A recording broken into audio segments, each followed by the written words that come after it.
SC వర్గీకరణ కోసం ఢిల్లీలోని జంతర్ మంతర్ వద్ద ఎంఆర్పీఎస్ చేసిన ధర్నా 23వ రోజుకు చేరింది. ఈ ధర్నాలో కేంద్ర మంత్రి వెంకయ్యనాయుడు ప్రసంగిస్తున్నారు. ప్రత్యక్ష ప్రసారం ద్వారా చూద్దాం.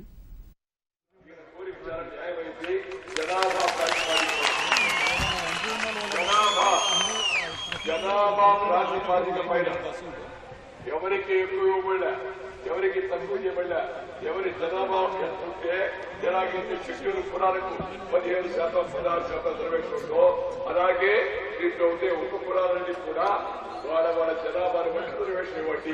దీంట్లో ఇబ్బంది ఏంటో నాకైతే అర్థం కాదు.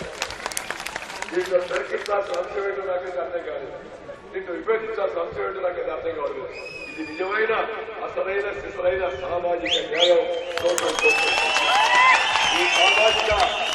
ఈ సామాజిక న్యాయాన్ని అందించాల్సిన కర్తవ్యం అందరి రాజకీయ నాయకుల పైన.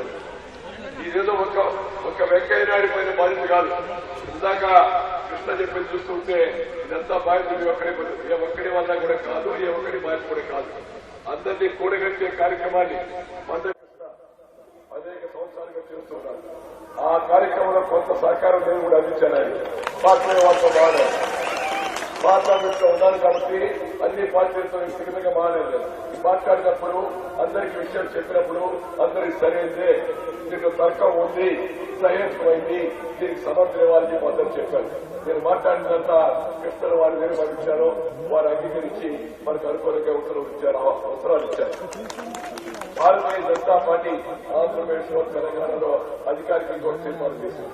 నేనేమంటున్నానంటే ఇది బీజేపీయా కాంగ్రెస్ యొక్క విషయం కాదు, ఇది రాజకీయ వివాదం అంతకన్నా కాదు. నేను కృష్ణ కూడా అప్పుడప్పుడు చెప్తుండేవాడు. కృష్ణ ఈ పోరాటం పట్టుకో ఉంది, ఉద్యమ స్ఫూర్తి ఉంది, దార్శనికత ఉంది.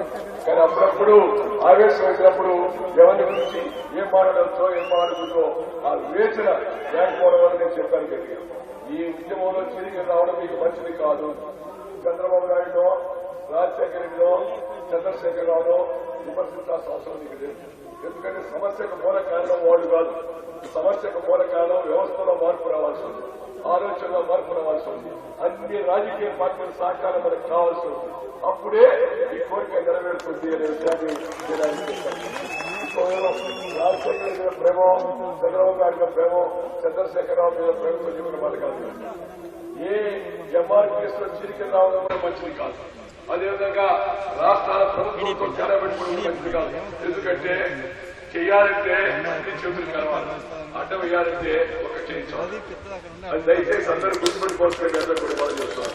అందుకే నేను పదే చెప్పాను, నువ్వు వయసులో నాకన్నా చిన్నవాడివి, ఆలోచించి దీనిలో నీ పోరాటం గట్టిగా చేయి. నువ్వు రాజకీయ పార్టీలు నిలవేయి, అడుగు, డిమాండ్ చేయి. నీకు హక్కు వాళ్ళు ఇచ్చే నిలబెట్టమని చెప్పి పోరాడు. కానీ ఎవరిని కూడా వ్యక్తిగతంగా మనం దూషించడం కానీ వ్యతిరేకం చేసుకోవడం కూడా మంచిది కాదు మాత్రమే చెప్పాను. అది నాకు సంబంధించిన విషయం కాదు. అయినప్పటికీ కూడా చిన్న వయసులో ఉదాత్తమైన కారణం కోసం ఈ పని పూర్తిగా జీవితాన్ని త్యాగం చేసి దానికోసం 5 రోజులు పోరాటం జరపడంతో చిన్న విషయం కాదు. ఎందుకంటే నేను ఈ పార్టీలో ఒక కార్యక్రమం, ఒక ఆదర్శాన్ని నచ్చని తీసుకొచ్చాను. కమ్యూనిస్టులు వారి సిద్ధాంతం ప్రకారం వాళ్ళు వచ్చారు, ఇంకో ప్రకారం వచ్చారు. కానీ మీ సిద్ధాంతం ఏంది? ఈ జాతికి న్యాయం జరగాలి అనే ఒక సిద్ధాంతం వచ్చారు. రాజకీయ నేపథ్యం లేకుండా, పొలిటికల్ బ్యాక్గ్రౌండ్ లేకుండా, ట్రైనింగ్ లేకుండా 20 రోజుల పాటు ఉద్యమం జరపడం ఇది సాధారణ విషయం కాదు. అందుకని కృష్ణ ఈ ఉద్యమాన్ని ఒడిదుడుకులు లేకుండా, పక్కదారు పట్టకుండా ముందుకు నడుపు. చరిత్ర నిన్ను పెట్టుకుంటుంది, చరిత్రలో నిలబడిపోతామని చెప్పండి. మీ అందరినీ కూడా నేను కోరేది, ఇది చరిత్రాత్మక యొక్క ఉద్యమం. ఈ చరిత్రలో ఈ ఉద్యమానికి ముగింపు వాక్యం ఏంటంటే అది సానుకూల పరిణామం రావడంతోనే ఈ ఉద్యమం ముగించాల్సిన అవసరం. దీనివల్ల ఇప్పుడు మిత్రులు బాగా అంటారు, లేదు నాకు వచ్చి పద్మరావు కావచ్చు, లేకపోతే ఒక గద్దర్ కావచ్చు, లేకపోతే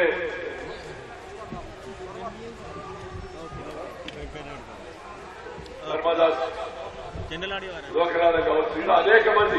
ఎందుకంటే కులాల కులాల కాదే కాదు,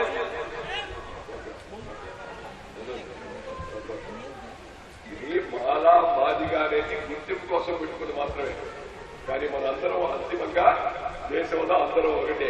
వేషం భాష వేరైనా మనమంతా భారతీయులం. अलग भाषा अलग वेश फिर भी अपना एक देश, विविधता में एकता भारत का विशेषता. अटक నుంచి కటక్ వరకు కన్యాకుమారి కాశ్మీర్ వరకు సమస్త భారతదేశంలోని హరిజన గిరిజన కార్మిక కర్షక పీడిత సాధిత ప్రజానికి అంతా కూడా ఇర్రెస్పెక్ట్ ఆఫ్ క్యాస్ట్ క్రీడ్ మనందరం భారతీయులం. ఈ భారతదేశంలో పుట్టాం, ఈ భారతదేశంలో పెరిగాం. ఈ భారత మాత కోసం మనం దేనికైనా సిద్ధం కావాలి. భారత మాత అంటే కొంతమంది భారత మాత చేయంటారు, కానీ భారతీయులుగా ఉన్న దళితులు అవమానిస్తారు, లేదా ఇంకో కులాలను అవమానిస్తారు, ఇంకో మతవాళ్ళు అవమానిస్తారు. భారత మాతకు జయమంటే దళితులకు జయము, మాదిగలకు జయము, మారులకు జయము, సమాజకు జయము, అలాగే వెనుకబడి వర్గాలకు జయము, స్త్రీలకు జయము, పురుషులకు జయము, అలాగే ముస్లింలకు జయము, క్రైస్తవులకు జయము, అందరికీ జయమని. భారత మాతకు జయంటే ఈ భారతదేశంలో అందరికీ జయమవుతాక. జయమని ఒక నినాదం చేస్తే, ఒక సెల్యూట్ కొట్టేస్తే సమస్య పరిష్కారం అవుతుందా? అందరికీ న్యాయం జరగాలి. వాళ్ళందరికీ అందవలసిన పదాలు వాళ్ళకి అందాలి.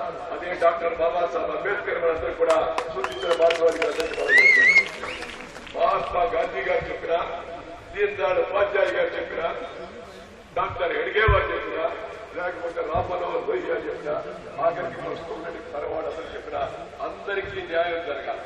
ఈ అభివృద్ధి ఫలాలు మాకు కూడా అందుతున్నాయనే భావం అందరికీ జరగాలి.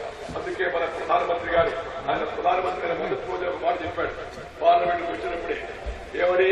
గావ్, గరీబ్, కిసాన్, మజ్దూర్, మహిళా, యువ ఏమైనా ప్రాథమికతాయి అన్నాడు. గ్రామము, పేదవాళ్లు, రైతులు, మహిళలు, యువకులు, వీడు నా ప్రాధాన్యత చెప్పాడు. ఆయన ప్రధానమంత్రిగా మా అందరికీ చెప్తూ ఉంటాడు, వెంకయ్యజీ ఈ దేశంలో పేద